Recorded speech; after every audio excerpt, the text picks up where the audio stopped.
Police have released more details about the deadly bus crash yesterday. The driver of the Greyhound was identified as 49-year-old Luis Alvarez, who is licensed out of New Mexico.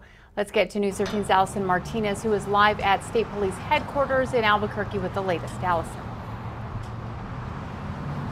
Kim, officers say when that semi crossed the median, it was basically an 80,000-pound projectile hitting the bus head on.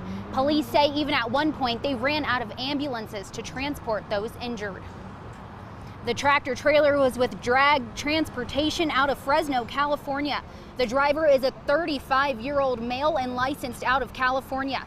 State police are looking into the logs of the truck to make sure it passed all of its inspections, but say because of significant damage, it may take a while. When the vehicle, the tractor trailer came into New Mexico, it came through the Gallup port of entry. There's a system called pre-pass, and trucking companies sign up for that. And got what's called the green light. It did not have to stop at the port. It was not secondary for any type of inspection, and that's based off of their safety readings. They say the truck hauling produce started in California and was heading to Memphis. The front left side driver's side tire is the one that blew out. They say the tread separated from the tire. State police say this area did not require any sort of concrete or cable barrier because of the width of the median. NMDOT tells us even if the cable barriers were there, they're not made to withstand tractor trailers. State police also tell us the bus had just stopped in Grants, where it dropped off at least one passenger. We also know that people did get on that LA-bound bus in Albuquerque, but we're not sure how many people or if they're okay. Back to you.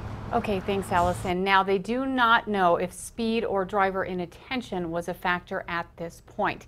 Among the survivors of the crash, that semi-truck driver identified as Elisaro Taito. Is there anything you want to say to these families? I'm sorry. I mean, I don't know if I could do anything to change it. I would, but can't.